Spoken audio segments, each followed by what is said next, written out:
আসসালামু আলাইকুম রহমতুল্লাহ বারাকাতু। আশা করি প্রিয় বন্ধুরা ভালো আছেন, সুস্থ আছেন সবাই। রুভিজা ইউটিউব চ্যানেল থেকে আপনাদের জন্য স্বাগতম। বন্ধুরা, এর আগের ভিডিওতে আমি কিছু ইস্তোনিয়ার কিছু কোম্পানি এবং এজেন্সির অ্যাড্রেস দিয়েছিলাম, কিন্তু সেখানে দেখায়নি কি করে আপনি সেই ওয়েবসাইটগুলোতে যাবেন এবং অ্যাপ্লিকেশন করবেন। বন্ধুরা, আজকে যে ভিডিওটি নিয়ে আসলাম আবার সেই ইস্তোনিয়ার জন্য নিয়ে আসলাম, যে এখন দেখাবো আজকে কিভাবে আপনি সেই জবগুলো খুঁজবেন এবং অ্যাপ্লিকেশন করবেন এবং ডকুমেন্টস পূর্ণ বিস্তারিত আলোচনা করার চেষ্টা করব। বন্ধুরা, তার আগে জেনে নিই এস্তোনিয়াটা কোথায়। এস্তোনিয়ার সাথে রাশিয়ার এবং কি লাটভিয়ার বর্ডার আছে। এস্তোনিয়া খুব বড় একটি দেশ না, কিন্তু সেখানকার জনসংখ্যা অনেক কম। আমাদের দেশের ছোটখাটো একটা জেলার সমান তাদের জনসংখ্যা নেই। প্রায় 12 থেকে 13 লক্ষ জনসংখ্যার একটি ছোট দেশ। এই দেশটিতে ভাষাগতভাবে এস্তোনিয়ান তাদের নিজস্ব ভাষা আছে। এছাড়াও রাশিয়ান ভাষা অনেক প্রচলন, ভালো চলে। এছাড়াও ইংরেজি যদি জানা থাকে তাহলে আপনি সেখানে কমিউনিকেশন করতে কোনো সমস্যা হবে না।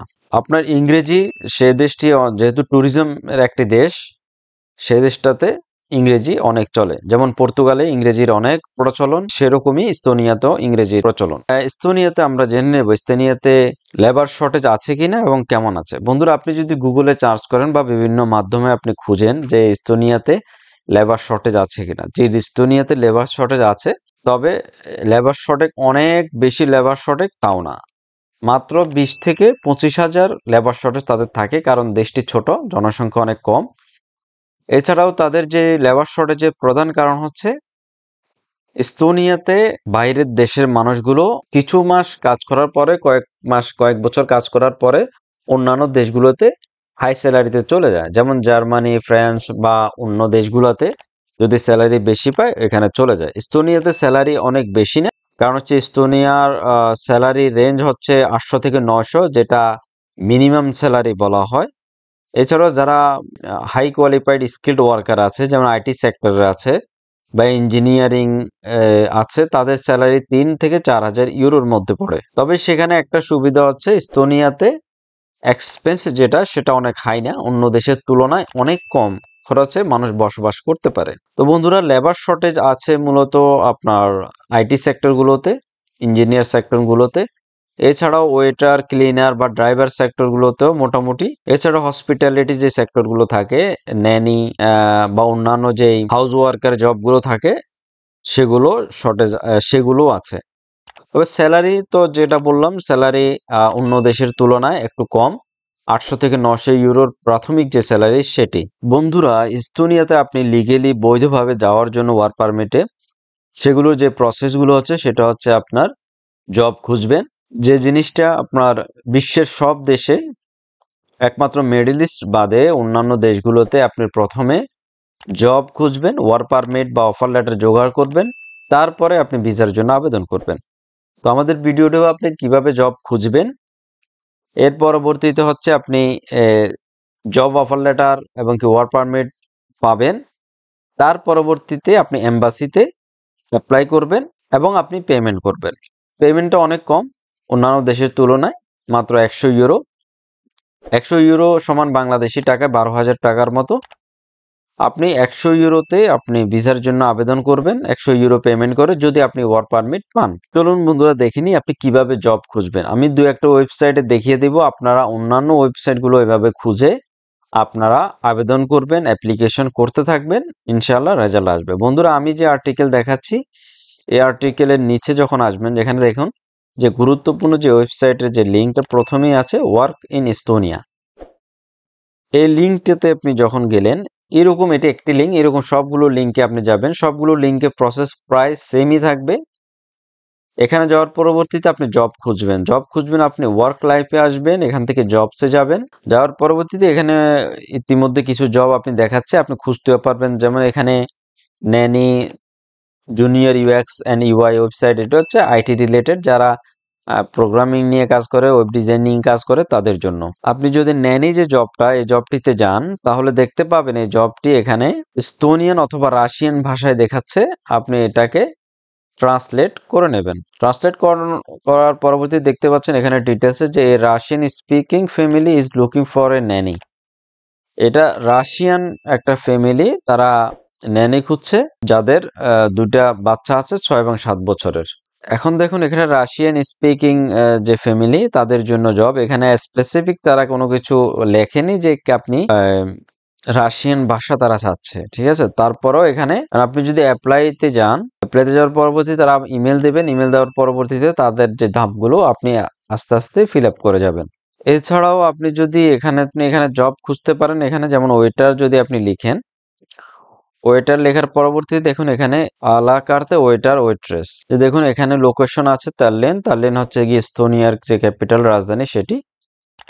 আর এটি হচ্ছে হিলটনে একটা কাজ। আপনার এরকম দেখুন ওয়েটার এন্ড রেস্টুরেন্টের যে কোনো আছে। আপনি যদি যে কোনো আমি একটা এটাতে গেলাম, রেস্টুরেন্টের যে ওয়েটার সেটাতে যাওয়ার পরবর্তীতে আপনাকে আরেকটি ওয়েবসাইটে রিডাইরেক্ট করা হয়েছে। এখানে দেখুন এখানে ডেডলাইন দেওয়া হয়েছে 6 ডিসেম্বর এই জবের ডেডলাইন। এরকম আপনি যদি তার পরবর্তীতে দেখেন এই ওয়েবসাইটটির ভিতরে অর্থাৎ ওয়ার্ক ইন এস্তোনিয়া যে ওয়েবসাইটটির ভিতরে আপনি সব সময় সবকিছু ডিটেলসে পাবেন। আপনার প্রয়োজন মতো আপনি সম্পূর্ণ লেখাগুলো পড়ে নেবেন। যদি আপনি যেখানে প্রয়োজন হয়, যেমন প্রাইমারি ইনফরমেশনে আছে লোকেশনটি কোথায়, ওয়ার্কিং টাইমটা কি এবং কন্টাক্ট পারসন যিনি ওনার নামটা কি এখানে লেখা আছে। আপনি তখন অ্যাপ্লাইতে যাবেন। অ্যাপ্লাইতে যাওয়ার পরবর্তীতে আপনাকে ওই কোম্পানির যে কোম্পানিটা বা যে রেস্টুরেন্টটা ওয়েটার চাচ্ছে সেই রেস্টুরেন্টটার যে ওয়েবসাইট সেখানে আপনাকে রিডাইরেক্ট করা হচ্ছে। অর্থাৎ আপনি স্টেপ বাই স্টেপ এভাবে যাবেন। যাওয়ার পরবর্তী দেখুন এখানে তার ডিটেলসগুলো আপনি আবার পাবেন, খুঁজে পাবেন। এই ডিটেলসগুলো ইউর রেসপন্সিবিলিটি, আপনি কি কাজগুলো করবেন, আপনার রেসপন্সিবিলিটি কি থাকবে সেটা এখানে সম্পূর্ণ বিস্তারিত লেখা থাকবে। এর পরবর্তীতে আছে লোকেশন এবং কিন্তু স্টুডেন্ট আপনার পজিশন কি, কন্টাক্ট পারসন আছে এখানে। এরপর যখন আস্তে আস্তে নিচে আসবেন তখন আপনাকে দেখাচ্ছে যে আপনি অ্যাপ্লিকেশন কিভাবে করবেন। এখানে দেখাচ্ছে আপনি কি 21 বছর বা তার উপরে কিনা। এখানে অবশ্যই ইয়েস দেবেন।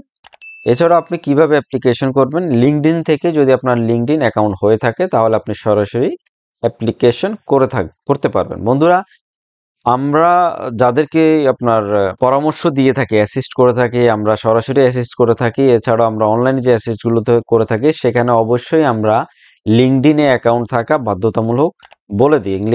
লিঙ্কডইনে অ্যাকাউন্ট থাকা জরুরি হিসেবে আমরা মানি এবং এটা খুবই গুরুত্বপূর্ণ। বিশেষ করে আমাদের দেশের জন্য না, বাইরের দেশগুলোর জন্য, মিডল ইস্টের জন্য না, বিশেষ করে ওয়েস্টার্ন যে দেশগুলো, ইউরোপ আমেরিকার দেশগুলো, তারা লিঙ্কডইনটাকে অনেক বেশি প্রাধান্য দেয়।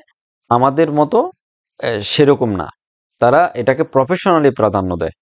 তো বন্ধুরা, এভাবে লিঙ্কডইনে অ্যাকাউন্ট করে থাকলে আপনি সরাসরি লিঙ্কডইন কানেক্ট করে আপনি অ্যাপ্লিকেশন করতে পারবেন। এছাড়াও অ্যাপ্লিকেশন করার প্রসেস হচ্ছে যে আপনার ফার্স্ট নেম এখানে লিখবেন, আপনার লাস্ট নেম লিখবেন। অবশ্যই আপনার পাসপোর্ট থাকতে হবে, সিভি কভার লেটার থাকতে হবে। সিভি কভার লেটারটা এমনভাবে তৈরি করবেন যেখানে আপনার পাসপোর্টে যে ডিটেলসগুলো থাকে, নাম, সারনেম, ফাদার নেম যেভাবে থাকে ওইভাবে লিখবেন, ভুলভাবে লিখবেন না এবং অ্যাপ্লিকেশনটাও সেভাবে করবেন। এরপর আপনার ইমেল অ্যাড্রেস, আপনার ফোন নাম্বার, আপনি বর্তমানে যে দেশে আছেন সেই দেশটি এখানে সিলেক্ট করে আপনি সেই দেশের ফোন নাম্বারটি এখানে দেবেন।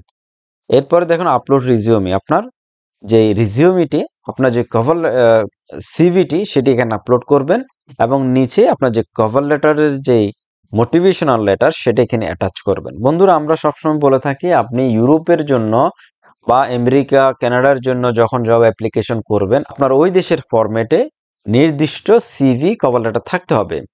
সিভিটি আপনি নির্দিষ্ট জবের জন্য একই রকম রিজিউমি সিভি বানিয়ে নিতে পারেন, কিন্তু কভার লেটারের ক্ষেত্রে আপনি যেমন এখানে লোকেশন আছে, আপনি কার কাছে অ্যাপ্লিকেশন করবেন তার নাম আছে, অর্থাৎ হায়ার ম্যানেজমেন্টের নাম আছে, তার পজিশন আছে, যে তথ্যগুলো আপনি পাবেন ওই তথ্যগুলো ওইখানে অ্যাড করবেন, কোম্পানির নাম বিস্তারিত এবং কি আপনার ওয়েটারে কোনো এক্সপেরিয়েন্স আছে কিনা। যদি এক্সপেরিয়েন্স না থাকেও আপনি এমনভাবে তৈরি করবেন যেখানে বোঝা যায় যে আপনার এক্ষেত্রে এক্সপেরিয়েন্স আছে, আপনি কোয়ালিফাইড। এভাবে তৈরি করবেন। তৈরি করে আপনার এখানে কভার লেটারটি এবং রিজিউমিটি এখানে আপলোড করবেন। আপলোড করার পরবর্তীতে এই দোনোটাতে টিক দিবেন। টিক দেওয়ার পরবর্তী সাবমিট অ্যাপ্লিকেশনে সাবমিট করে নেবেন। এটি হচ্ছে একটি প্রসেস। অন্য ধরনের প্রসেস হচ্ছে আপনাকে এভাবে প্রসেসটা দেখাবে না, আপনাকে শুধুমাত্র তাদের অ্যাড্রেস দিয়ে দেবে, তাদের ইমেল অ্যাড্রেস, তারপর হায়ার ম্যানেজমেন্টের নাম, তারপরে ঠিকানা, ফোন নাম্বার বা এভাবে আপনাকে সবকিছু দিয়ে দেবে। আপনি ইমেলের মাধ্যমে আবেদন করবেন। ইমেলের মাধ্যমে আবেদন করার সিস্টেমটিও সেম। সেখানে আপনি আপনার ইমেইলে রিজিউমেটি অ্যাটাচ করবেন এবং কি কভার লেটারটা আপনি অ্যাটাচও করতে পারেন এবং কি অথবা যেই মেইলের যে বক্স, মেইল লেখার মেসেজ বক্স, সেখানে আপনি মেইলটাকে আপনার কভার লেটারটাকে পেস্ট করবেন। এটি হচ্ছে সবচেয়ে সহজ এবং সুন্দর উপায়। পাশাপাশি আপনার যদি কোনো এক্সপেরিয়েন্স থেকে থাকে, আপনার কাছে ড্রাইভিং লাইসেন্স থেকে থাকে, আপনি সেগুলো অ্যাটাচ করবেন। আপনি যে জবের জন্য অ্যাপ্লিকেশন করেন সেগুলো আপনি অ্যাটাচ করে রাখবেন। তার মানে তাদের কাছে একটা নোটিশ যাবে যে এই লোকটি কোয়ালিফাইড লোক, অলরেডি সে কোনো না কোনো সেক্টরে কাজ করছে, এক্সপেরিয়েন্স লোক। এখন বন্ধুরা, যে ডকুমেন্টস গুলোর কথা বলেছি, ডকুমেন্টস এগুলোই আপনার কাছে পাসপোর্ট থাকতে হবে, অর্থাৎ পাসপোর্টটা আপনার এস্তোনিয়ার ক্ষেত্রে যদি আপনি অ্যাপ্লিকেশন করেন, তার মিনিমাম আপনার 6 থেকে 1 বছরের মেয়াদ থাকতে হবে। আর যদি পোল্যান্ডের জন্য আপনি আবেদন করেন তাহলে 1 বছরের উপরে আপনার পাসপোর্টের মেয়াদ থাকতে হবে। কারণ হচ্ছে পোল্যান্ড থেকে আপনি ওয়ার্ক পারমিট পেলেন, ফাইল জমা দিলেন, কিন্তু এই ফাইলটা আপনার কাছে আসতে আপনার আহ, দুঃখিত, আপনি যদি ফাইলটা জমা ওয়ার্ক পারমিট পান তাহলে আপনি অ্যাপয়েন্টমেন্ট নিতে অনেক সময় লেগে যায়। বিশেষ করে পোল্যান্ডের অ্যাপয়েন্টমেন্ট খুবই দুঃসাধ্য বিষয় হয়ে গেছে। এখন বলে নিই বন্ধুরা, সবকিছু ঠিক আছে, আপনি অ্যাপ্লিকেশন করছেন, ওয়ার্ক পারমিট পেয়েছেন, অফার লেটার পেয়েছেন, এখন ফাইলটি আপনি কোথায় জমা দেবেন? যদি বাংলাদেশে থেকে থাকেন তাহলে বাংলাদেশের বর্তমানে জার্মানি এম্বাসি এস্তোনিয়ার কাজ করছে, এছাড়াও বিএফএস গ্লোবালও কাজ করে থাকে, সেটা আপনি খোঁজ নিয়ে বের করতে পারবেন। তবে এর জন্য আপনাকে ইন্ডিয়া যেতে হবে না, ভিয়েতনাম যেতে হবে না, কোথাও যেতে হবে না। বাংলাদেশে আপনি এস্তোনিয়ার ফাইল জমা দিতে পারবেন। সেটি হয়তো জার্মানি এম্বাসিতে হতে পারে, এটা কখনো কখনো অন্য দেশের এম্বাসিতে শিফট হতে পারে, অথবা ভিএফএস হতে পারে। এছাড়া যারা বাইরের দেশে আছেন, মিডল ইস্টে আছেন, তারা ভিএফএস এর মাধ্যমে জমা দিতে পারবেন। বিশেষ করে মিডল ইস্টের প্রায় সব দেশে, দুবাই, সৌদি আরবিয়া, কুয়েত, কাতার, সব দেশে ভিএফএস আছে এবং সব দেশেই ভিএফএস এর মাধ্যমে ফাইলগুলো জমা নেয়। যদি কোনো দেশের ভিএফএস এর ফাইলটা জমা না নিয়ে থাকে তাহলে আপনি পার্শ্ববর্তী যে দেশগুলো, জার্মানি বা অন্যান্য দেশগুলোর এম্বাসিতেও আপনি জমা দিতে পারবেন। বন্ধুরা, এটা তো দেখিয়েছে একটি ওয়েবসাইট, এখন যদি অন্য আরেকটি ওয়েবসাইটে ঢুকি আমি, এই ওয়েবসাইটে ঢুকার পরবর্তীতে এখানে দেখুন জব অ্যাভেলেবেল আছে 2317টি। এখান থেকে আপনি জব ফাইন্ড করতে পারেন। এখানে যেমন আপনি ওয়েটারের জন্য জব খুঁজতে পারেন। এখানে দেখুন একটি জব দেখাচ্ছে, আমি এই জবটি, আপনি যে কোনো কিওয়ার্ড দিয়ে সার্চ করতে পারেন, দেখতে পারেন কোন জবটি অ্যাভেলেবেল আছে। এখানে যদি জবটিতে যায়, যেমন এখানেও দেখাচ্ছে লগ ইন টু অ্যাপ্লাই, আপনি লগ ইন করতে হবে অ্যাপ্লিকেশন করার জন্য। বন্ধুরা, আপনি লগ ইন না হয়েও অ্যাপ্লিকেশন করতে পারবেন। যেমন এখানে দেখুন অ্যাপ্লিকেশন ইনফরমেশন আছে, আপনি পুরো বিস্তারিত পড়তে পারেন, এরা কি অফার করছে, তাদের যে রিকোয়ারমেন্টগুলো কি কি, তার পরবর্তীতে আছে তাদের এই অফার, তারা কি অফার করছে আপনাকে, তারপর তাদের পজিশন, তাদের লোকেশন, তারা দেখেন কতজন লোক নিচ্ছে, তারা 3জন লোক নিচ্ছে, তাদের স্যালারি কত দিচ্ছে, 1600 থেকে 1700 ইউরো, অনেক হাই স্যালারির একটা প্রপোজাল। স্টার্ট টাইম হচ্ছে জানুয়ারি 2025। এর লোকেশন, তাদের যে অ্যাপ্লিকেশন ডেডলাইন সেটি হচ্ছে 13 তারিখ ডিসেম্বরের। আর তাদের হচ্ছে কন্ট্যাক্ট ইনফরমেশন, তার নাম কি, রিক্রুটার, তাদের ফোন নাম্বার দিয়ে দেওয়া হয়েছে এবং কি তার ইমেল অ্যাড্রেস দিয়ে দেওয়া হয়েছে। এই ইমেল অ্যাড্রেস, ফোন নাম্বারের মাধ্যমে, হোয়াটসঅ্যাপের মাধ্যমেও আপনি অ্যাপ্লিকেশন করতে পারবেন। এই ইমেলটির মাধ্যমেও আপনি অ্যাপ্লিকেশন করতে পারবেন। অ্যাপ্লিকেশন করার প্রসেসটি সেমই থাকবে সবকিছুতে। তবে আরেকটা জিনিস ভেঙে নিই, এটা হচ্ছে অনেক অনেক ওয়েবসাইট আছে, বা রিক্রুটমেন্ট ওয়েবসাইট বলেন, কোম্পানির ওয়েবসাইট বলুন, জব সেকার ওয়েবসাইটগুলো বলুন, সেখানে আপনাকে একটা ফর্ম দিয়ে দেওয়া হয়। সেই ফর্মটি আপনি সম্পূর্ণ ফিল আপ করে অ্যাপ্লিকেশন করবেন, কিন্তু সেখানেও আপনাকে আপনার সিভি, কভার লেটার অ্যাটাচ করা লাগবে। এছাড়া কিছু ওয়েবসাইট আছে যেখানে আপনি প্রোফাইল ক্রিয়েট করবেন, যেমন লিঙ্কডিনের মতন, ইনডিডের মতন, সেখানে আপনার সম্পূর্ণ ডিটেলস দিয়ে দেবেন, আপনার এক্সপেরিয়েন্স, আপনার বর্তমান যেই কোথায় কাজ করছেন, সম্পূর্ণ ডিটেলস, অর্থাৎ যেভাবে সিভিতে, রিজিউমিতে একটা ডিটেলস থাকে, ওইরকম ডিটেলসগুলো ওখানে ইনক্লুড করবেন। ইনক্লুড করে শুধু ওয়েবসাইটগুলো ডিরেক্ট কানেকশনের মাধ্যমে অ্যাপ্লিকেশন করবেন। বন্ধুরা, অ্যাপ্লিকেশন করার প্রসেসটি দেখাতে গেলে ভিডিওটি অনেক লম্বা হয়ে যায়, তাও সেজন্য আমি মাঝে মধ্যে অ্যাপ্লিকেশন প্রসেসটি দেখিয়ে না গেল, কারণ হচ্ছে ইউরোপ, আমেরিকার, কানাডার অ্যাপ্লিকেশন প্রসেসটি সেমই থাকে। আপনি একটা দেশে যে কোনো একটা ভিডিওতে ভালো করে শিখে নেন যে কিভাবে আপনি জবটা খুঁজবেন, অ্যাপ্লিকেশন করবেন। আমি যে কথাগুলো বলেছি প্রায় সবগুলো ওয়েবসাইটে আপনি সেভাবে অ্যাপ্লিকেশনগুলো করতে পারবেন। তো আপনি ওই জিনিসটাতে আপনি যদি সেলফ ডেভেলপমেন্ট করতে পারেন তাহলে দেখা যাচ্ছে আপনি এরকম লং ভিডিও আপনার দেখা লাগবে না। আপনি মাত্র ওই ভিডিওতে মূল যেই টপিকটা, সেই মূল যেই লিঙ্কগুলো সেগুলো কালেক্ট করে আপনি আপনার মতো অ্যাপ্লিকেশন করে নিতে পারবেন। এটার জন্য আপনার পূর্ণ ভিডিও সবকিছু দেখা প্রয়োজন হয় না। একটি ভিডিও বা দুইটি ভিডিও দেখে কিভাবে অ্যাপ্লিকেশন করার প্রসেস, কিভাবে জব খোঁজার প্রসেস সেগুলো দেখে নিন। এর পরবর্তীতে আপনি নিজে নিজে সবকিছু করে নিতে পারবেন। বন্ধুরা, প্রসেসটি আবার বলে নিই কিভাবে সম্পূর্ণ প্রসেস করবেন। সেটা হচ্ছে আপনি প্রথমত যে কোনো একটা কোম্পানিতে বা এজেন্সির মাধ্যমে আপনি জব ফাইন্ড করবেন, জব খুঁজবেন। জব খুঁজে আপনি অনলাইনে তাদের কাছে আবেদন করবেন। আবেদন করতে আপনার সিভি, কভার লেটার প্রয়োজন হবে। আপনি সিভি, কভার লেটারের মাধ্যমে আপনার যে জবের যে এক্সপেরিয়েন্স বা আপনার চাহিদা সম্পূর্ণ ইনক্লুড করে আপনি তাদের জবের জন্য অ্যাপ্লিকেশন করবেন আপনার সম্পূর্ণ ডকুমেন্টের মাধ্যমে। অবশ্যই আপনার পাসপোর্ট থাকতে হবে এবং সেটি অবশ্যই 6 মাসের অধিক ভ্যালিডিটি থাকতে হবে।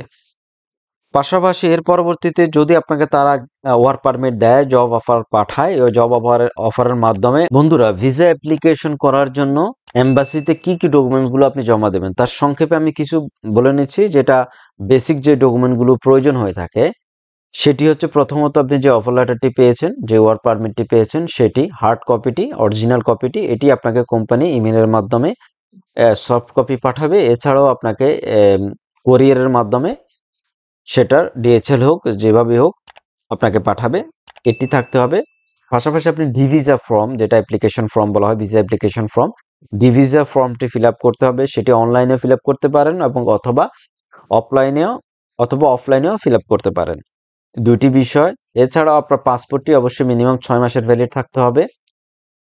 আপনার ট্রাভেল ইন্স্যুরেন্স থাকতে হবে, আপনার পুলিশ ক্লিয়ারেন্স থাকতে হবে, এছাড়াও আপনার টিকিট থাকতে হবে, অ্যাকোমোডেশনের যে পেপারগুলো সেটি থাকতে হবে। টিকিট আইটিনারি যেটা বলা হয় সেটি মিনিমাম 1 বছর। আপনি অ্যাপ্লিকেশন যখন করবেন সেটার 2 মাস বা 1 মাস পরের যে টিকিটের ডেট দেওয়ার পরবর্তীতে তার 1 বছর পরে রিটার্ন ব্যাকের আপনাকে টিকিট দেখাতে হবে। টিকিটটি দেখাতে হবে আপনি যে দেশে আছেন সেই দেশের রিটার্নের টিকিট, অর্থাৎ আপনার মূল দেশ কোনটি। মনে করুন আপনি বাংলাদেশ থেকে অ্যাপ্লিকেশন করেছেন, বাংলাদেশের রিটার্নের টিকিট দেখাতে হবে। এটা হচ্ছে যে ডামি টিকিট যেগুলো বলা হয় সেটি। কিন্তু আপনি যে মনে করুন আপনি আছেন মিডল ইস্টে, যেমন দুবাইতে আছেন, আপনি দুবাইতে টিকিট দেখাচ্ছেন, দুবাই থেকে যাবেন ইস্তোনিয়াতে, 1 বছর পরে টিকিট দেখাচ্ছেন কোথায়, আবার ব্যাক করবেন দুবাইতে। এটি গ্রান্টেড না। এটি গ্রান্টেড না এই কারণে, কারণ আপনার ন্যাশনালিটি তো দুবাই না, আপনার ন্যাশনালিটি বাংলাদেশের। আপনি যখন 1 বছর পরে দুবাই ব্যাক দেখাচ্ছেন তখন আপনার যে আইডি কার্ডটি ওখানে শো করছেন, এম্বাসিতে জমা দিচ্ছেন, ওই আইডি কার্ডটি আপনার আকামাটি 1 বছরের মেয়াদ নেই, 1 বছর পরবর্তী সেটা মেয়াদ উত্তীর্ণ।